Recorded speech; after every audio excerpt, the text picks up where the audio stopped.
또 이제 이건 해겔의 변증법 사례예요. 정립이 뭐냐? 절대자는 순수 존재다. 이것도 굉장히 추상적인 얘기죠. 절대자가 순수 존재인지 아닌지 순수 존재가 뭔지 대체 이건 알 수도 없는 거죠. 절대자에게 아무런 성질도 부여하지 않고 단지 존재한다고 가정한다는 말이다. 정립을 이렇게 세웠어요. 근데 아무 성질도 갖지 않는 존재는 무다. 그러므로 반정립이 뭐냐? 절대자는 무다라는 게 그런 단계에 이른다. 그게 반정립이라는 거예요. 그러니까 정립은 절대자는 순수 존재다. 반정립은 절대자는 무다. 자, 그러면 정립과 반정립에서 합, 존재와 비존재의 통일은 생성이라는 단계로 나아간다. 그래서 절대자는 생성이다. 이런 이제 합이 나온다고 하는데 이것도 살펴보면은 절대자는 순수 존재다. 이것도 되게 추상적인 말이죠. 순수 존재라는 게 도대체 뭔지, 절대자가 왜 순수 존재인지, 그렇죠? 근데 여기서 아무런 성질도 갖지 않는 존재는, 그러니까 순수 존재는 아무런 성질도 갖지 않아야 돼. 근데 아무런 성질도 갖지 않는 것은 무다. 그러므로 반정립은 절대자는 무다. 자, 절대자는 순수 존재다라는 어떤 정립에서부터 어떤 논리적으로 필연적으로 나올 수밖에 없는 반정립이 절대자는 무다라는 게 아니라는 거죠. 그렇죠? 그래서 절대자는 무다라는 이 반정립이 굉장히 자의적인 해석이라는 거예요. 제 말씀은. 그리고 합. 자, 존재와 비존재의 통일은 생성이다. 그렇기 때문에 절대자는 생성이다. 자, 절대자는 순수 존재다. 절대자는 무다. 여기서부터 합이 반드시 절대자는 생성이다 이렇게 나올 수 있는 논리라는 게 없잖아요. 그냥 자의적이잖아요. 그 얘기를 제가 말씀드리는 거예요. 그래서 변증법이라는 것이 되게 추상적이고 자의적인 해석이다. 그런 이제 말씀을 드리는 거고, 지식은 전체로서 3단계 운동을 거쳐야 획득할 수 있다. 전체로서 지식은 감각지식과 더불어 시작된다. 감각지식 속에서 객체를 의식하기만 할 뿐이다. 처음에 어떤 객체를 의식한다. 그렇죠? 그러니까 지각을 하는 게 첫 번째라는 거예요. 단계가. 두 번째는 감각에 대한 회의적 비판을 거쳐 순수하게 주관적 의식이 된다. 감각에 대한 비판을 거쳐가지고 주관적인 의식이 된다. 자, 그 다음에 마침내 지식은 전체로서 자기 인식의 단계에 이르러 주체와 객체가 더는 구별되지 않는다. 그러니까 객체를 의식하는 게 1단계, 2단계는 주관적 의식이 되는 게 2단계, 3단계는 자기 인식을 통해서 주체와 객체가 구별되지 않는 게 3단계. 이렇다는 얘기죠. 이것도 굉장히 추상적인 얘기예요. 자기 의식은 지식의 최고 형식이다. 최고 지식은 절대자가 소유해야 되고 절대자가 전체라면 자신 말고 알아야 할 것이라고는 없기 때문이다. 이것은 아리스토텔레스가 한 말이랑 되게 비슷하죠. 절대 이념은 자신에 관해 생각하는 사유다. 정신이 유일한 현실이며 정신의 사유는 자기의식에 의해 스스로 반성하게 된다. 정신은 자기에 대해서 생각함으로써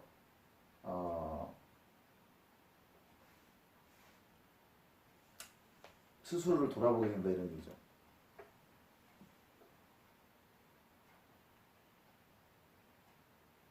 자, 시간이라는 것은 전체를 통찰하지 못하는 우리의 무능으로 생긴 환상이다.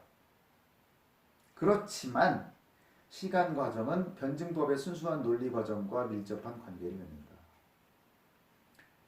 자, 세계 역사는 중국의 순수 존재의 범주에서 절대 이념의 범주로 진보했다. 그러니까 뭔가 중국으로부터 시작을 했다는 거예요. 중국이 순수 존재다.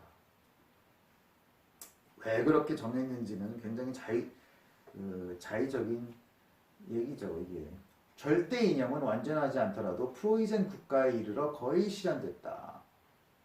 그래서 시간이라는 게 우리가 전체를 보지 못하는 그런 무능으로서 생기는 환상일 뿐이다.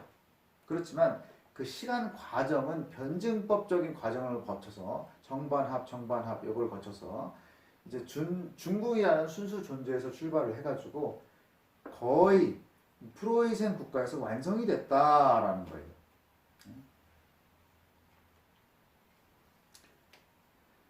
시간은 덜 완벽한 단계에서 더 완벽한 단계로 흐른다. 윤리적인 의미나 논리적인 의미로서 다 그렇다. 이념은 영혼의 지도자 머큐리 신처럼 사실 민족과 세계의 지도자다. 이러한 지도자의 정신, 바로 이성적이고 필연적인 의지가 세계 역사의 사건을 인도하며 인도해 왔다. 그래서 지도자의 정신이 세계의 역사를 이끌어 왔다라는 거예요. 독일 정신은 새로운 세계 정신이다. 독일 정신의 목표는 자유를 무제한으로 스스로 결정해 나가는 절대 진리의 실현이다. 자신의 절대 형식 자체를 목적으로서 갖는 자유다. 여기서 자유를 무제한으로 스스로 결정해 나가는다는 게 여기서의 자유는 우리가 일반적으로 생각하는 자유가 아니라 구속될 수 있는 자유라는 거예요. 본인이 구속될 수 있는 자유. 그 본인이 결정한다는 거예요. 그래서 자유라는 거예요. 자유로운 상태 뭐 이런 게 아니라. 그리고 이제 독일 자체가 목적이다. 그 자유의 목적이라는 거죠.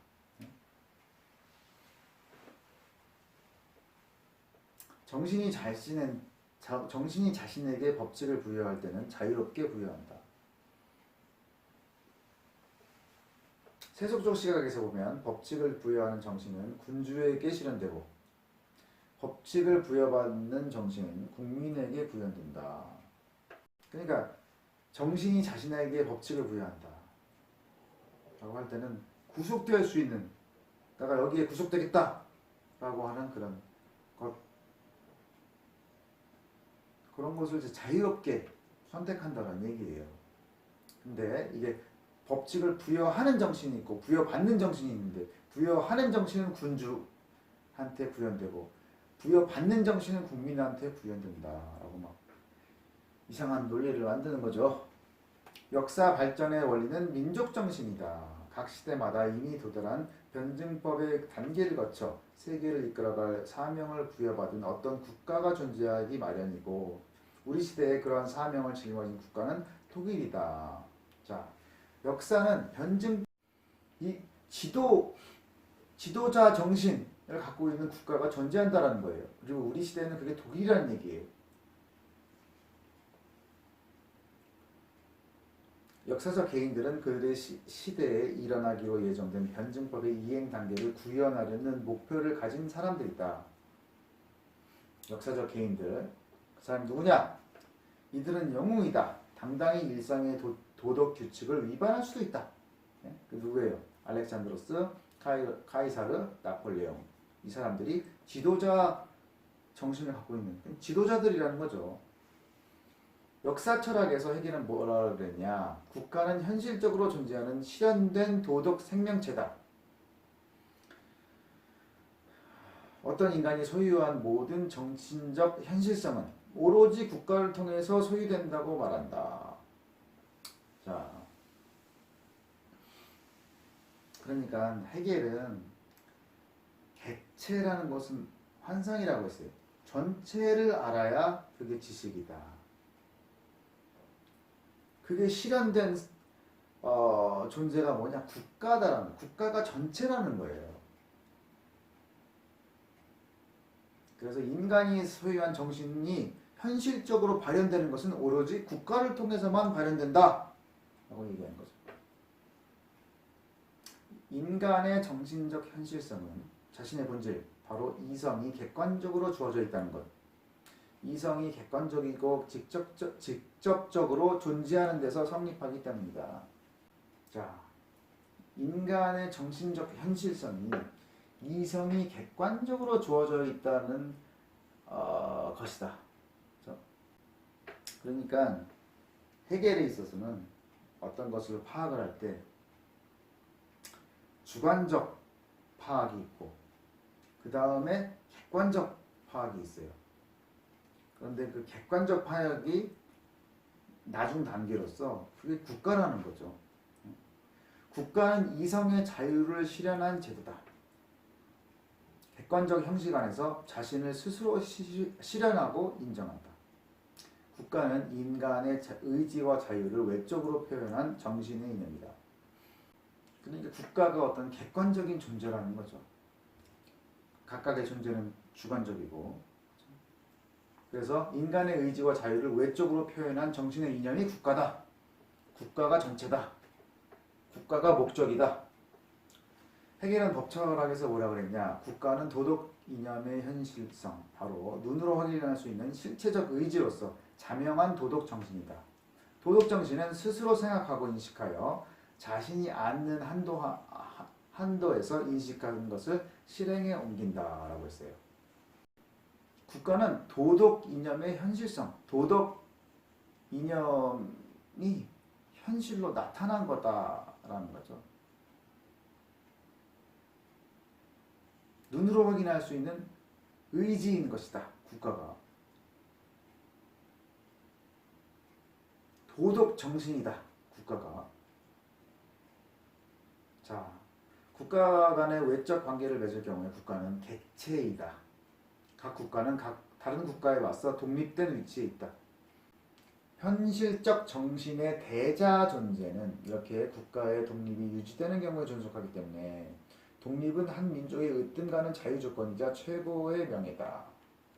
뭐 해겔 그 사상이 보면 뭐 즉자 존재, 대자 존재 뭐 이런 게 나오거든요. 즉자 존재는 이제 자신을 주관적으로 파악한 것이고, 대자 존재는 자신을 객관적으로 주관적으로 파악한 다음에 객관적으로 파악하는 건데,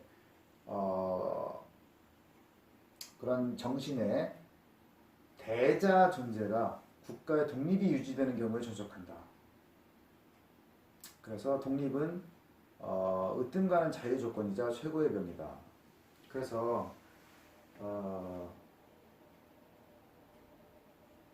국가의 독립이 무엇보다도 중요하다. 이런 얘기인 거죠. 해겔은 개별 국가의 독립을 제한할지도 모를 국가 간의 연맹에 대해 어떤 종류이든 반대하는 논증을 펼친다. 그러니까 국가가 전체예요. 이 사람한테는. 세계 전체가 아니라 국가가 그 최종적인 목적이에요. 그래서 국가가 근데 이것이 현실성을 가지려면 독립이 돼 있어야 돼. 그렇죠? 그렇지만 국가 간의 연맹이 생기면 이 독립성을 저해할 수가 있어. 그래서 그거는 안 된다라고 하는 거예요. 그래서 칸트랑 반대되는 생각을 갖고 있는 거죠. 시민의 의무는 전적으로 자기가 속한 국가의 실체적 개체성, 독립 주권을 지키는 것으로 국한됐다. 그러니까 시민의 의무는 다른 국가에 있는 사람들을 어떻게 뭐 인도적으로 생각하고 도와주고 뭐 이런 게 아니라 자기 국가의 존립, 독립성, 개체성을 유지하는 게 최고의 목적이다 이거예요. 더 이상 생각할 필요가 없다라는 거죠. 이게 해겔